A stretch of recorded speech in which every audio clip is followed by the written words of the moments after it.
I'm sure you guys have heard about the current trend of psychedelic therapy for mental health issues such as PTSD, depression.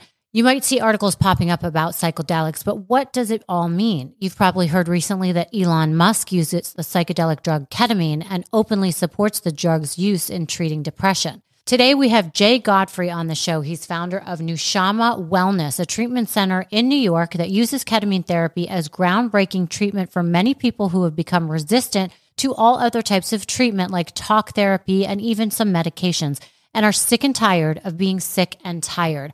I thoroughly enjoyed my hour-long conversation with Jay.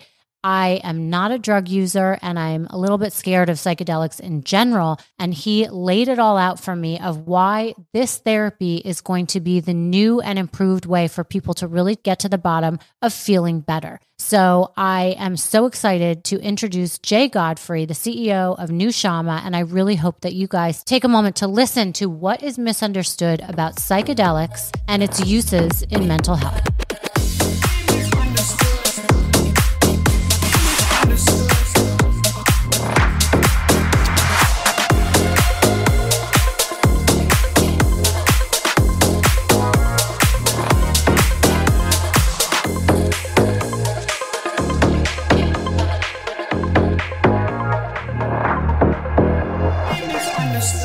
Hi, Jay. Thanks for joining me. My pleasure. Thanks for having me. Of course. So I wanted to ask you, NUSHAMA, that's an interesting name. What does it mean?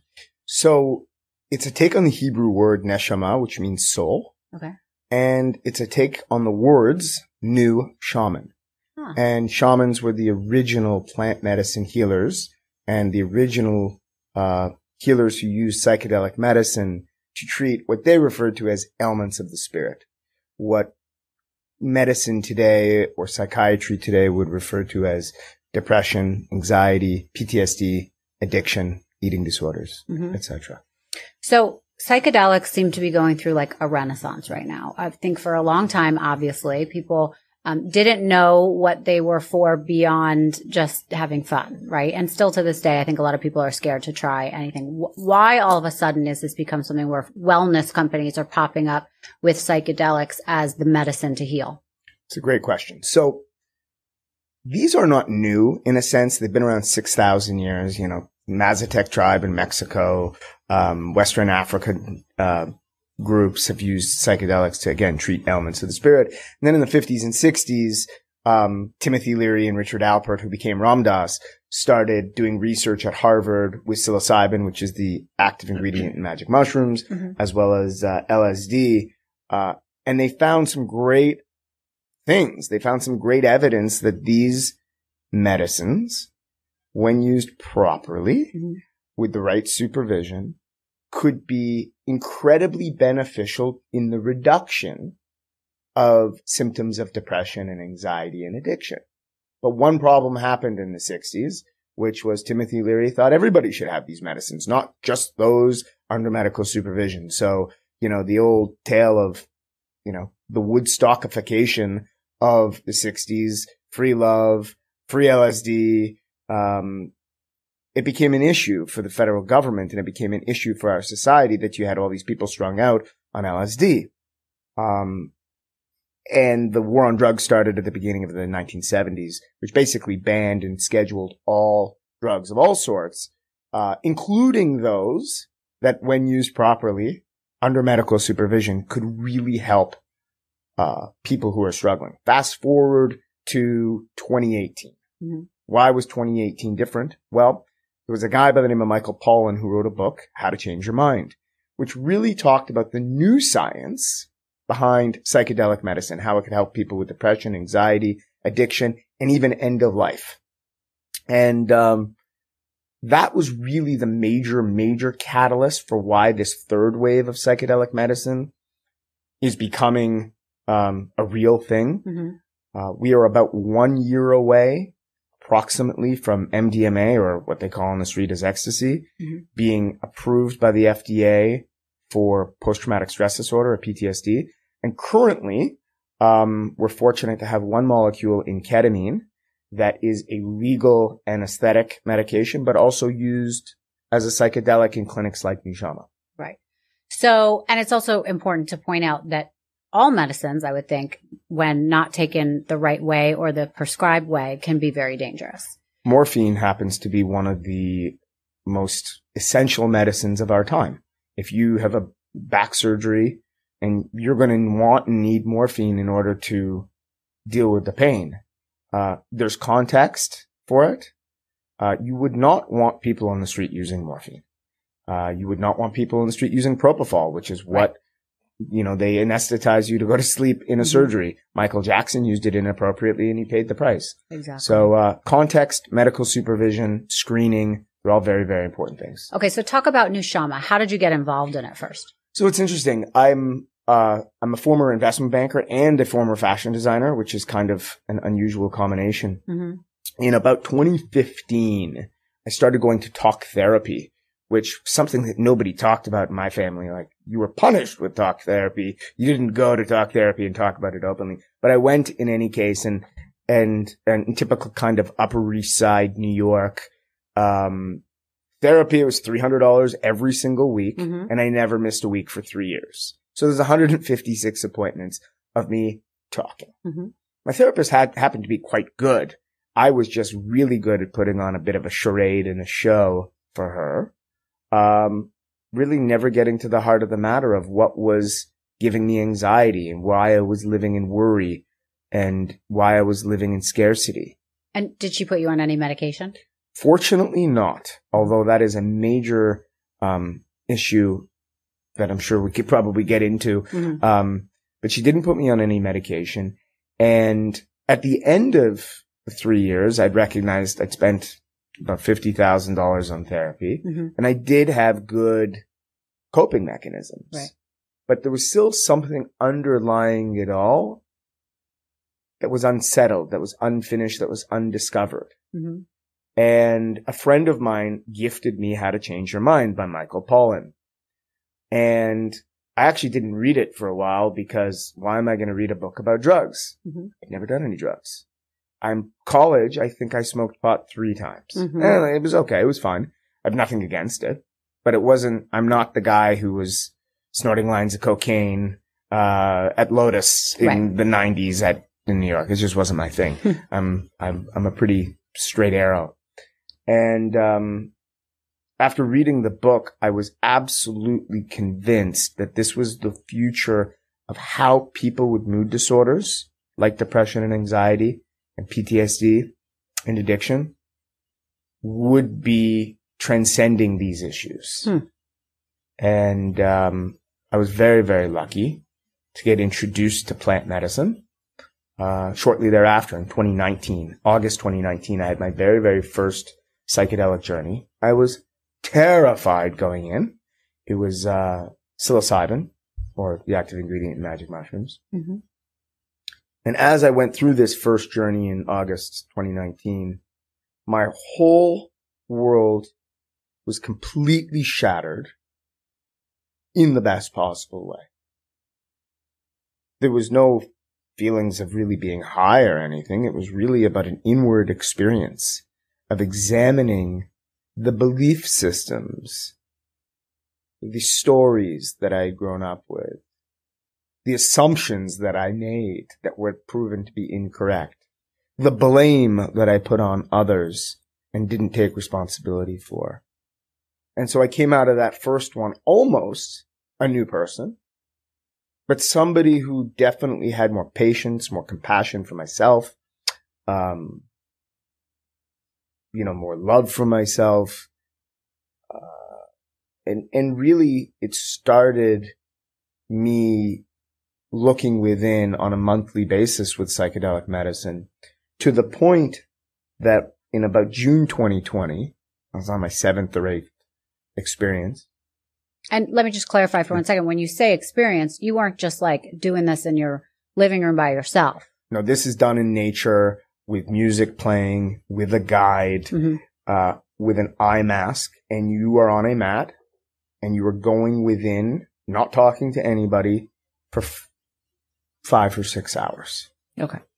And I mean, you have no track, you have no concept of time during. You could think it'd be 35 minutes and you think you're there for 3 weeks. Right. You just don't know. Right. But in June 2020, It's right in the thick of COVID. Yeah.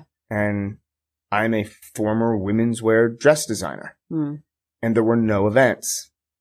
Yeah. So nobody was buying sequin cocktail dresses or gowns or going to weddings or bar mitzvahs or whatever. And somehow 7 or 8 journeys in, you'd think that I would be devastated because my business was going right into the ground. And at that moment, I really felt, you know, some people, when they're under the influence of a psychedelic medicine in a journey, feel like they've met God, or they feel the presence of something else. I don't know what I felt the presence of that day, but I knew that I was chosen to do this in a way that I thought it was profoundly unfair,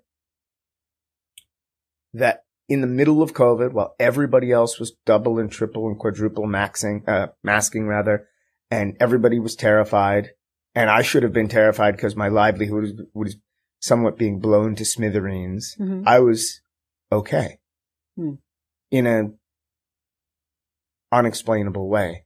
And so I resolved on that day to bring these medicines above ground and find a way to blend the science of psychedelic medicine with some of the shamanic rituals that occur in the rainforests of Costa Rica or Peru, as well as doing it in an environment that is profoundly nurturing and designed not as a doctor's office, but as a place where people can go to heal from within. Mm-hmm. So it's not about the medicine itself. Medicine is a tool to open you up so you can see. And once you see, you cannot unsee. So when did you open NUSHAMA? So we opened NUSHAMA in 2021, the kind of tail end of of COVID in late 2021 got us a few false starts. So we really started seeing patients in January 2022. So it's been about a year and a half. And where is it located exactly? It's at Madison Avenue and 53rd Street in New York.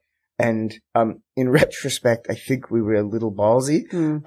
We not only opened a psychedelic clinic right in the middle of New York City, but we opened a really big one. Oh, wow. And so it's the largest clinic of its kind in the world. It's 7,500 square feet.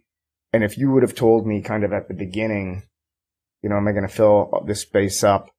I probably would have said no. I'm happy to report a year and a half later, I should say, that many people are seeking redemption and renewal and rebirth, which is a story I know you know a lot about, through these medicines, with us. So at what point do you think people are finally coming through your office, like that they've decided, I want to try this journey? Because I know there's a lot of fear for people. Like you even said the first time you tried it. I mean, maybe there are people that come in that have experienced drugs before, psychedelics, but maybe there's a lot of people that haven't. So what is the point when people that you're seeing that people finally come into you? Most people who come to us at the moment are what they call treatment resistant. These are people who've tried more than 2 antidepressants or benzodiazepines like Xanax, and failed. Yeah. And they don't come to us because they say, oh, I want to go on a psychedelic journey in the middle of New York City and do it legally. They really are sick and tired of being sick and tired. Yeah. And they'll try anything. And, some of the stories that you see are just stunning. And as MDMA becomes legalized next year and psilocybin a few years down the road, and potentially, you know, versions of LSD and ibogaine and DMT, people are reading about this more and they're discussing their experiences more. And the 50 years of stigma since the drug war started in the early 1970s, and the billions, if not trillions of dollars of government money that have been spent to convince us that these are dangerous and they'll fry your frickin' brains and just say no. That's starting to melt because people are seeing the results from the proper therapeutic use of these medicines. So what exactly do you guys use there? Is it ketamine assisted therapy? It's ketamine assisted therapy. That's the only thing that's legal right now. Oh, okay. But we deliver ketamine via an IV. So one of the benefits of that is, if you're having a bad trip, because that's what people are worried about. Yeah. You can stop it. Yeah. So it's the only delivery mechanism where you can actually stop a psychedelic trip. You just turn the IV off and you're out of it in 5 or 6 minutes. So let's break down for people that are listening. What is ketamine?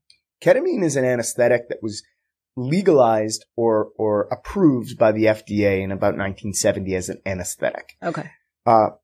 The naysayers out there say it's a horse tranquilizer, and that's BS. I mean, it's true. They do use it to tranquilize horses, but the most important thing that ketamine is used for is pediatric surgeries, where they anesthetize children under the age of 12 with ketamine.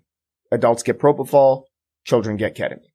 So it's been used for 50 years as a children's anesthetic at much, much higher doses than psychedelic doses.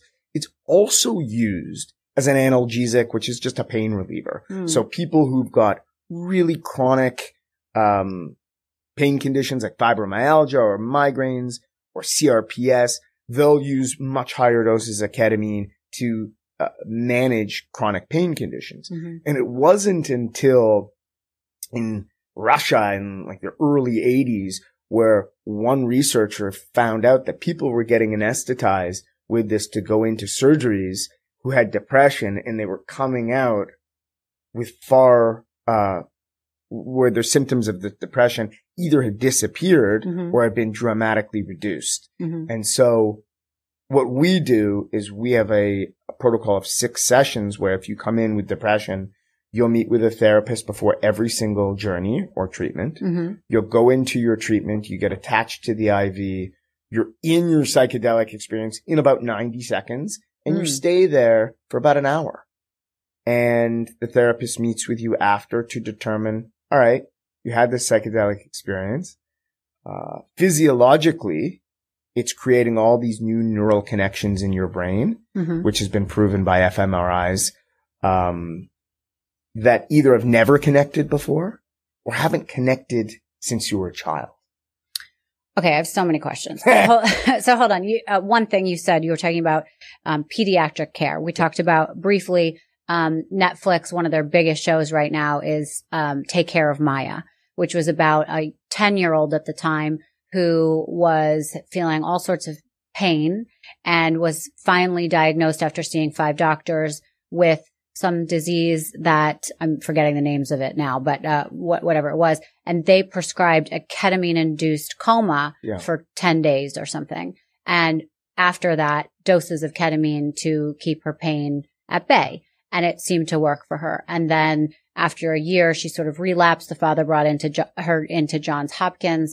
And when the mother said, well, she needs her ketamine dose, they ended up thinking this was Munchausen's by proxy. They thought that she was abusing her child, ended up taking her, or giving the child to the state for 3 months while the courts got involved. And the mother ended up killing herself from being taken away from the daughter, all because of this situation with being prescribed ketamine, which the mother really believed in and thought it helped her daughter. And the hospital thought it was abuse. Yeah. So what are your thoughts on that kind of thing or that kind of treatment in kids? I think after a couple of years of COVID and all listening to all the experts, we have to question every time we hear somebody who's an expert. I think that's one thing that I would say. The second thing I would say is any new idea is going to face resistance. And if it doesn't, it's not a good idea. Yeah, that's a good point. So ketamine fundamentally, when used properly, is a safe medication. Mm-hmm. It is, in fact, one of the World Health Organization's top 10 essential medicines on the face of the earth because of its use in pediatric populations. So, it sounds like, and I haven't watched this show, the mother was in an enormous amount of despair because she found a solution for her daughter that the system took away from her. Right. And it's really that. Because they didn't believe in it because it was a totally different type of drug. And it's a threat to their whole existence. And that's why, the drug war started in the beginning. Yeah. We wouldn't want people to possibly think for themselves. Right. We wouldn't want people to be don't forget it was a time when the draft was still a big thing and they were going to war in Vietnam. And what if people didn't want to go to war and they wanted to, have free love? That's a threat to the basic structure of our democracy. Right. So the system has always been against psychedelic medicine. But now the genie's out of the bottle. Johns Hopkins is actually doing research on psychedelics, specifically psilocybin. Imperial College of London, NYU, UCLA, University of Exeter, and the list goes on and on and on. And if you're an academic institution and a serious one, and you're not doing research right now on how these medicines in some way, shape, or form can help mood disorders, then you're not a serious academic institution. Right. This episode is brought to you by BetterHelp. Sometimes in life, we're faced with tough choices, and the path forward isn't always clear. I personally have been through a lot of trying times in my life, trauma, grief, for example. I think those are universal themes that people can really understand. I lost my fiance, Andy, in 9/11, and the pain was unbearable. Since then, I've gone through other traumas that didn't feel as big, but I still needed to talk to somebody, and having somebody I didn't know that well, but was really good at listening, felt like the right thing to do. And it was so helpful to me. I love that I can have someone to talk to that isn't one of my close friends that I can just confide in and feel like it's between us. If you're thinking of starting therapy, give BetterHelp a try. It's entirely online, designed to be convenient, flexible, and suited to your schedule. Just fill out a brief questionnaire to get matched with a licensed therapist and switch therapists anytime for no additional charge.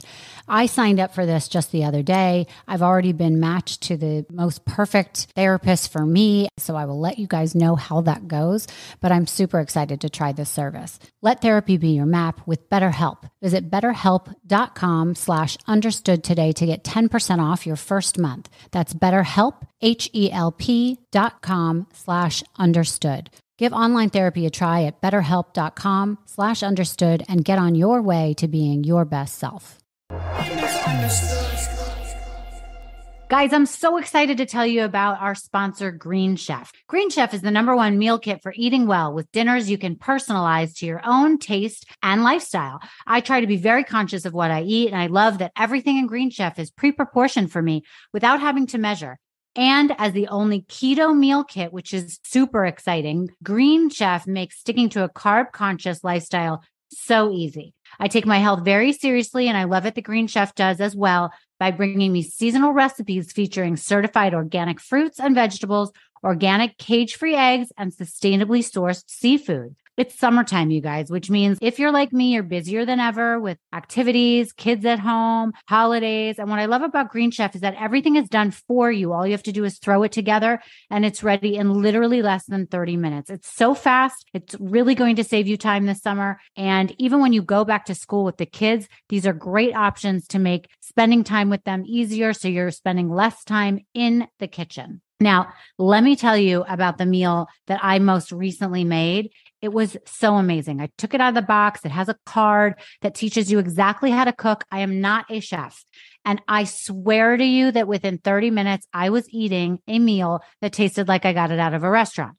Sage brown butter chicken piccata is my new favorite thing. And you guys should order it because it's phenomenal. And I have a couple other meals. I'm making one for dinner tonight. I'm going to make one for dinner tomorrow. And I can't wait for my next box from Green Chef to arrive. So you guys, I'm telling you, you have to give Green Chef a try today. Use our special discount code for a great deal. It's 50% off.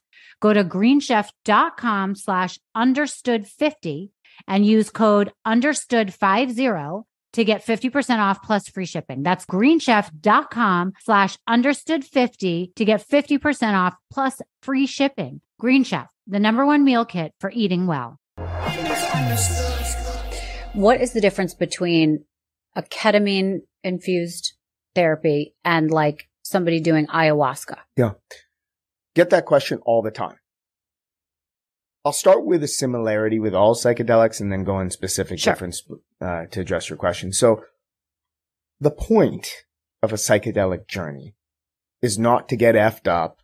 It's not to see rainbows and butterflies, although that can happen. Mm-hmm. It's about dimming the switch on an area of your brain called the default mode network. It's the area that houses the ego, our opinions, our judgments, our search for validation, our anger. It dims that switch while you're under the influence.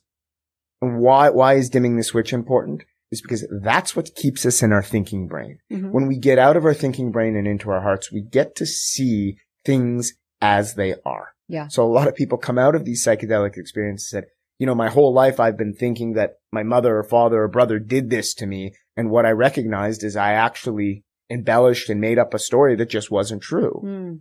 And, so dimming the ego is really, really helpful for the therapeutic process. And so you asked how ayahuasca compares. Well, ayahuasca also will dim your ego, as will ketamine and LSD and ibogaine and all the other ones that aren't currently legal. Ayahuasca happens to be a brew, a concoction of sorts that is typically used in Peru or Costa Rica and other countries. And it contains DMT.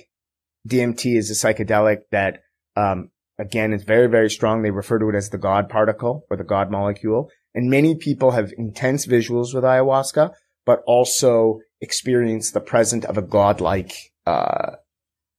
existence. Mm-hmm. Some people, feel that they are God during the experience or that they're speaking to some sort of divine power. Ketamine, is legal, where ayahuasca is illegal, and is also a much shorter experience. Ketamine's a 1 hour journey. Right. You can have very, very intense visuals. But one of the main differences in clinical practice is that ketamine's had kind of 50-year safety record being used in a variety of different methods. The ayahuasca supporters will say, well, ayahuasca's had 6,000 years in the jungle, and that is true. Mm-hmm. It just hasn't been done under the auspices of the FDA or the medical authorities in the United States, but it's being researched, and it's very, very exciting that it's being researched. One of the things I know about ayahuasca is that a lot of people's fears going into it is the purging aspect. Yeah. And I think a lot of people believe that's part of it and it's good to purge. That's not something that happens in the ketamine treatment, is it? So ayahuasca, it's common to purge, throw up, or something else. Just as devastating. Yeah, even more. I will tell you from my own experience, whatever fears that go into them, once your ego is dissolved, fear is ego in manifestation. So once your ego is gone, you're not worried about throwing up. It is part of it. Mm-hmm. Can it happen with ketamine? It does, but very, very, very infrequently. Mm-hmm. And the benefit of doing it in a clinical environment is you can give somebody, Zofran, which is something that reduces nausea. So it almost never happens with ketamine. But even if it does, the people who are egoless are like, oh, well, I just threw up. Right.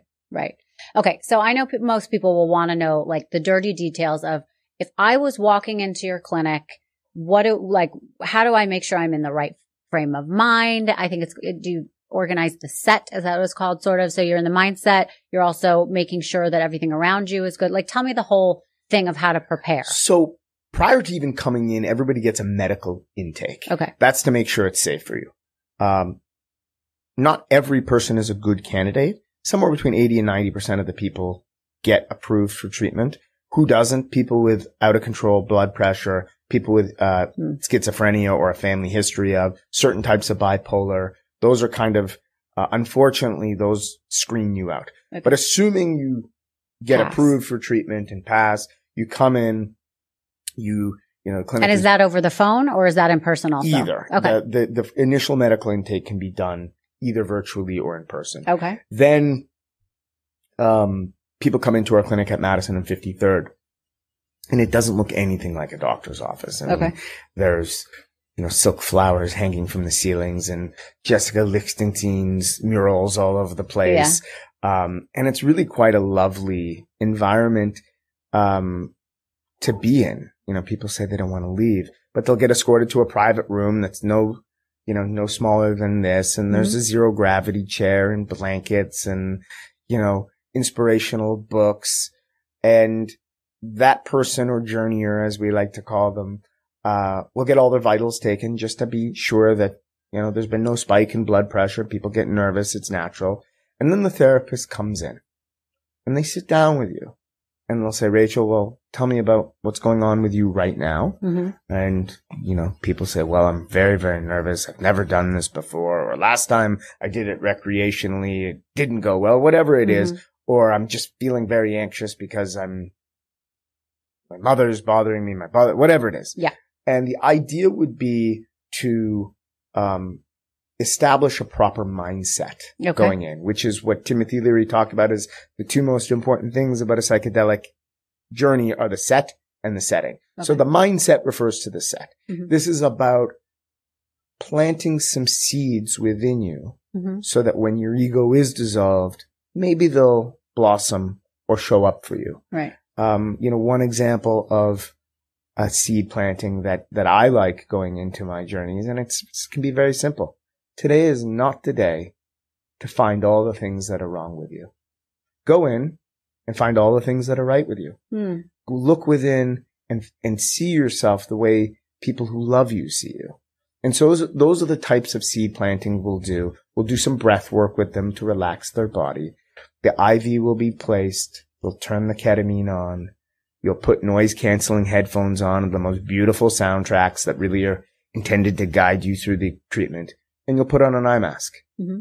You'll recline the chair to zero gravity position, and then you're off into the cosmos. And that lasts for about an hour. And some people experience the most intense visuals. Some people don't have any visuals and just experience an overwhelming amount of love for themselves and others. People come out of their experiences sometimes with a sense of forgiveness for people they felt like they've wronged. Mm-hmm. So it's quite lovely. And people do this 6 times over 3 weeks as part of our protocol. And so how do they come off it? Is it like a drip that sort of starts to slow down? And after the hour, the drip ends. And then it takes somewhere between 10 and 20 minutes to come back to this consciousness. Got it. And when you come back, a lot of people will say, what was that? Or, you'll never believe what I just saw or experienced. Right. Or I can't believe I've thought my entire life that I assumed this and the opposite is true.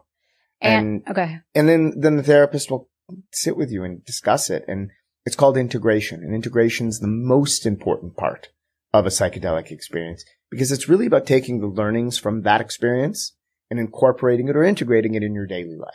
So it's not enough that you saw that you were not nice to your brother or sister when you were a child and you feel guilty and you're carrying that guilt. It's okay. Now that you know, what are you going to do? Mm-hmm. Do a lot of people go in it hoping to see someone from their past and connect with them or whatever that is for them? Do you see people in this kind of journey? We had a lady in recently who, I think is in her late 50s. And when she was in her 40s, she lost an 8-year-old child to cancer. Oh. Just horrible trauma. Terrible. And, she was hoping to see her son and didn't for the first either 4 or 5 experiences. And then finally, she felt his presence. And when she integrated, and this always gets me, so if I get a little misty. No, it's making me, it's like touching me. I feel it. She said that, if I recall exactly the story, she said that her 8-year-old son came to her as a grown-up in her journey. Basically said, Mom, it's time to move on. Oh, that's so special. And that must have been so nice for her. Oh, it was. Or freeing. I can't speak to the pain that's involved in losing a child. Mm-hmm. But to let go of it, just. Yeah. Okay. I know that's a lot. We're both tearing up here. I've read that music has a lot of an effect on psychedelic therapy. Is that true? It is true. You do not want to bring your own playlist of Pink Floyd or Led Zeppelin or Hall & Oates. Oh yeah, any of those. Really the playlists that we have are intended to guide you through the experience. And people without psychedelic experience say, well, what does that mean? effectively, you're going in anxious. You're going in with doubts, and you're going in with your ego self. And I think that's important to point out that everyone's nervous. I am still nervous to this day. You are. But the music itself guides you in such a way that is inspirational at the beginning. It encourages you to surrender to the experience, which is a good microcosm for life, to let it go and surrender. Yeah. But to really surrender, to know that you're safe, to know that what you see, good or bad, is you. So if you see something you don't like, you know this is where you sit most of the time. Right. And you'll know you'll be resolved to change things. Or if you see something that you don't normally see, which is a being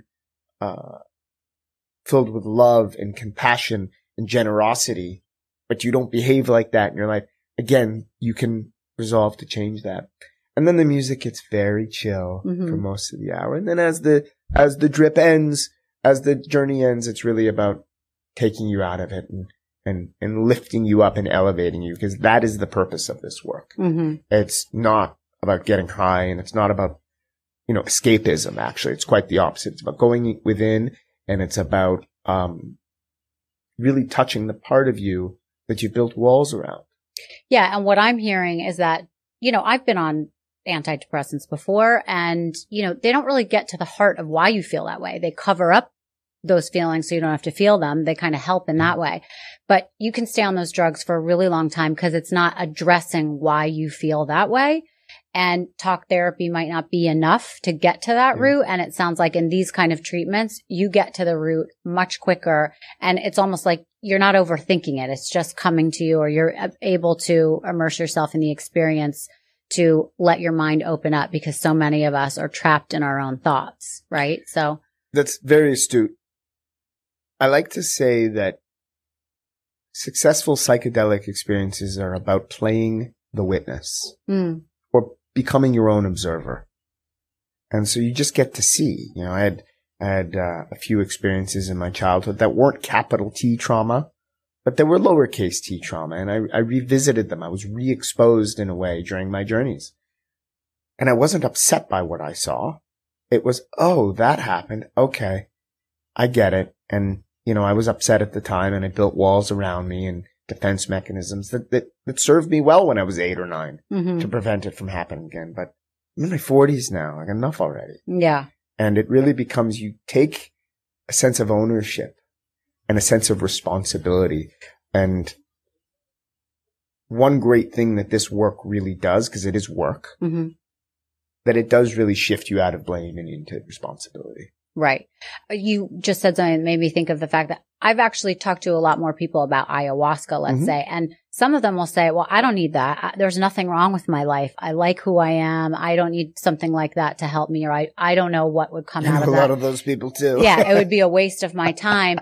But so you don't need to be coming into NUSHAMA just because you're at your wit's end and you need to figure out your life. I mean, it could be for the everyday average person and still get something out of it, right? So right now, just because of the regulations, we do have people with diagnoses, but in New York City, generalized anxiety is a huge percentage of the population. Depression. So do you have to get a prescription from someone to come in, so to speak? Our medical professionals, our doctors, if you come with a diagnosis, they'll reconfirm it, or they have the ability to diagnose you as well. We don't really want people coming at this point in time for fun. But what I will say is that I'm a believer that in 5 or 10 years time, once a few more psychedelic molecules are legalized and there's more of these types of discussions that bring awareness to people who are suffering, I don't think we have to wait till somebody's treatment resistant,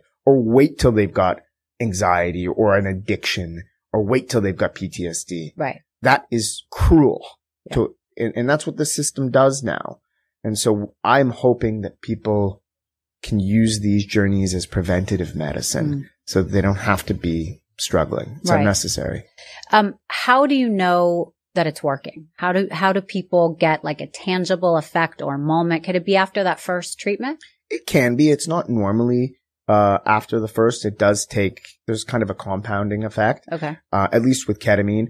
I know there's lots of stories in the research trials about, psilocybin or 1 or 2 or 3 doses of it can really take your depression from serious to minor or major to minor. People can get mystical and beautiful experiences after one, but really it's about continuing to do the work.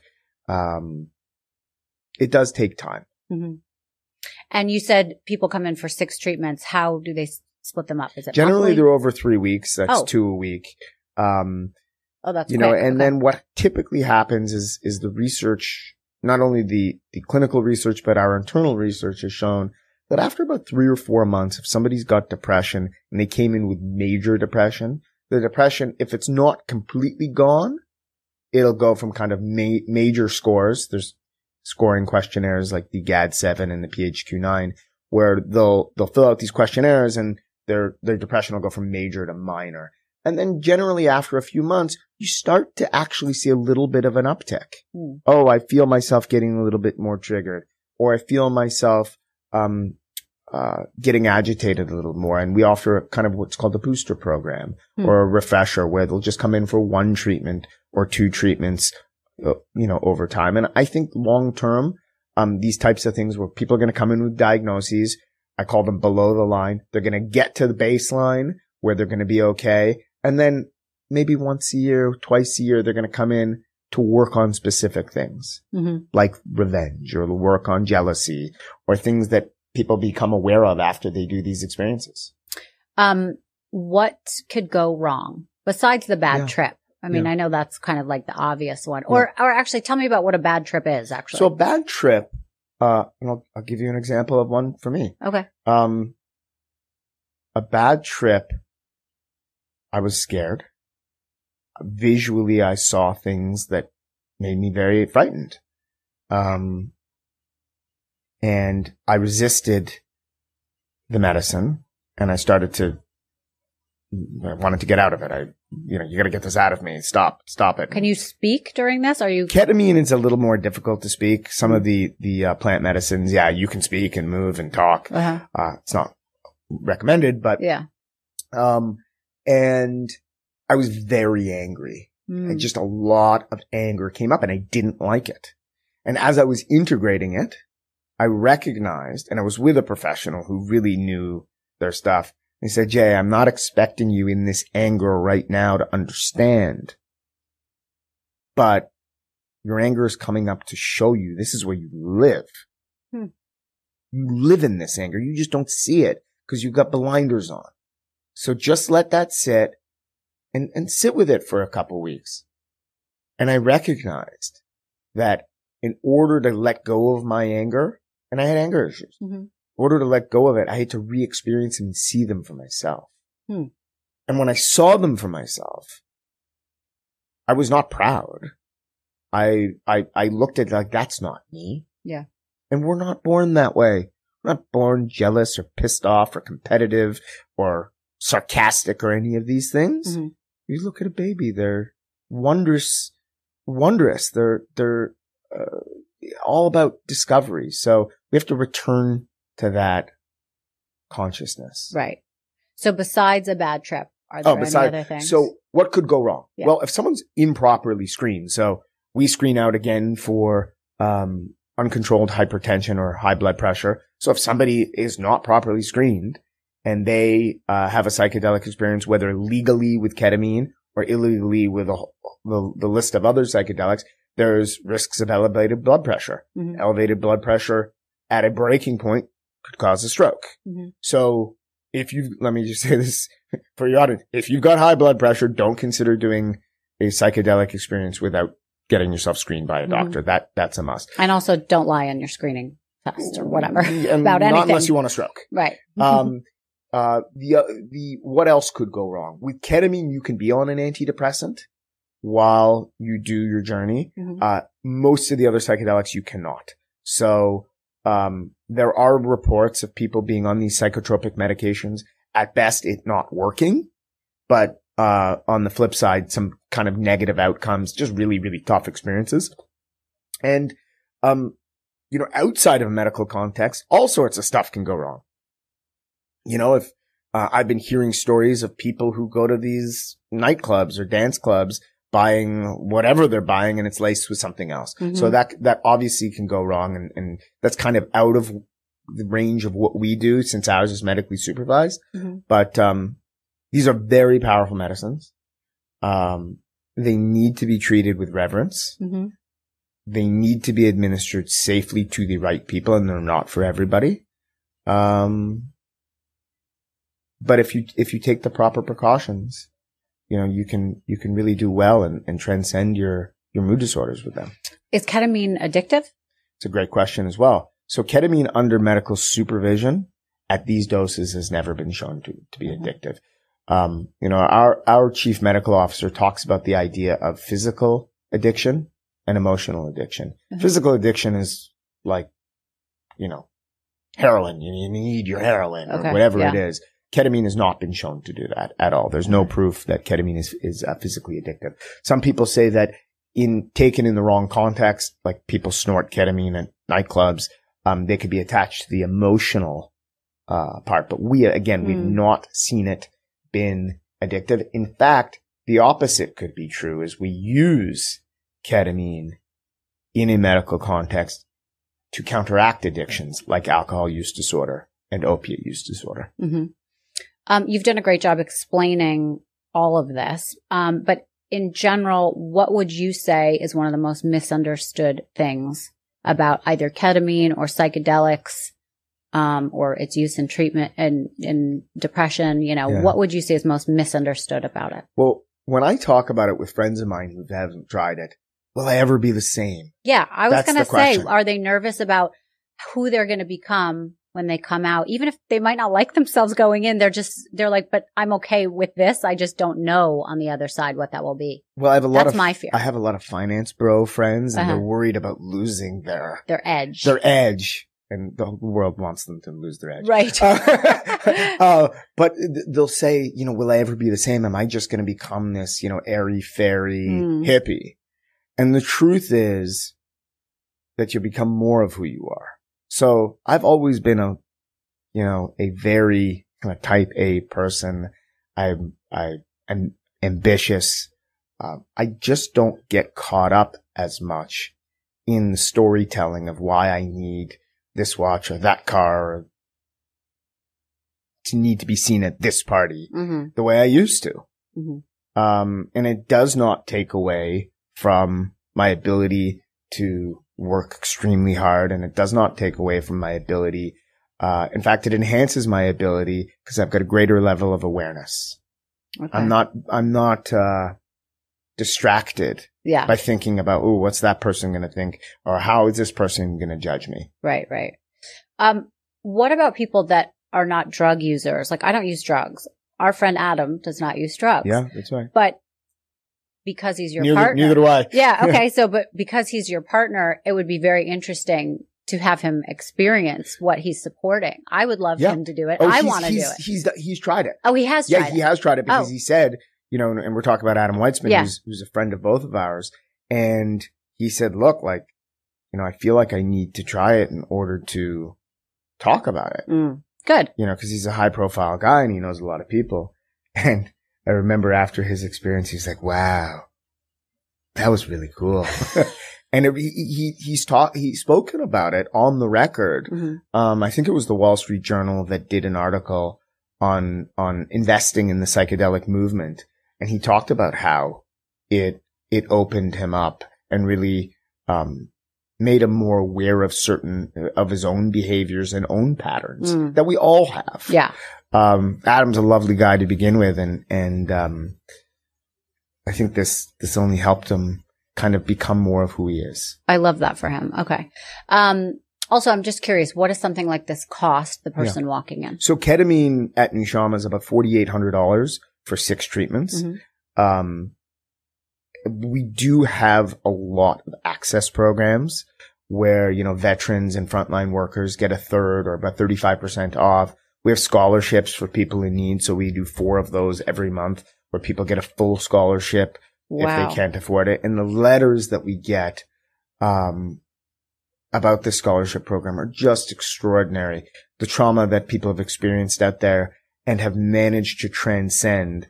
I won't tell you about them again because I'll probably cry again, but it's just extraordinary. We do group therapy. So people will go into a group and they'll do 8 people in a room. Oh, wow. And they do their preparation and their journey and their integration together, which is amazing. And then we have these financing programs where you can spread your payments out over 12 or 24 months. So we do our best to make it accessible. You brought up something about vets, and it's funny. I was mentioning that I was going to be interviewing you to someone the other night, and I didn't even know that they were a veteran. Mm-hmm. And they said, I've done that. I've done ketamine therapy at the vet clinic, basically. Yeah. And he said that was the only way that I got through my PTSD. And it's been really hard for me returning back into normal life. And he said that has been something so huge for him personally. And he's not a drug user. He's, at all. He's, doesn't believe in it. And he said that was very, very helpful to people that had come back from war. And he was hoping that would become more of something that was given to these men and women coming back into America to help them get through the process. The Veterans Administration issues every single year $17 billion of checks to veterans as disability payments for PTSD alone. 17 billion a year. That's obviously also excluding the people who've had horrible traumas that don't involve being a vet. So PTSD is a very, very major issue in the here and now. And ketamine and other psychedelics like MDMA are enormously helpful. Part of the reason that these medicines are helpful is PTSD is a very, very interesting diagnosis underneath the umbrella of mood disorders, because people often re-experience most of their trauma every single day, and they go right up to the edge of the cliff and don't fully experience it. So it keeps them in this loop of fear and trauma. What the psychedelic therapy allows them to do, it dims their ego and allows them to go over the cliff without the fear. Yeah. And so they see it for what it is, and why PTSD is so, I don't want to say easily broken, but broken with psychedelic medicine is because it's a form of a re-exposure therapy, but without the judgments, without the opinions. You hear stories like, oh, yeah, that was tough. That really did hurt. That really was scary.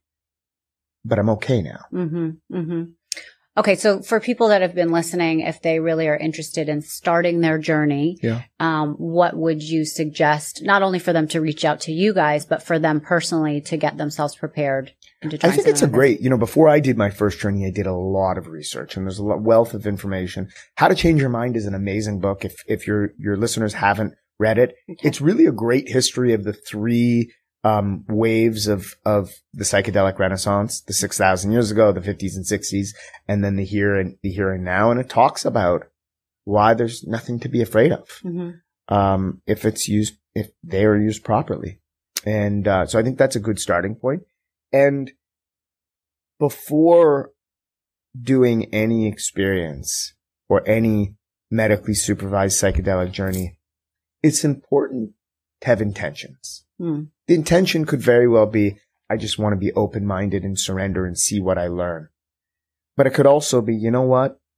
I got to tell myself the truth. Most people who come to us say they're not enjoying their lives. And the purpose of coming here, not to get all biblical, is joy.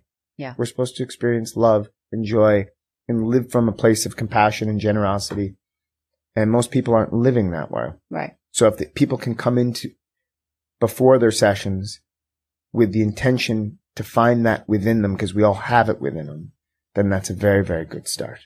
And where can people reach out to your clinic, find you guys, get approved if they are? Yep. We're at NUSHAMA.com. Our Instagram is NUSHAMA Wellness, or at NUSHAMA Wellness. Spell it just so NUSHAMA, Wellness, WELLNESS.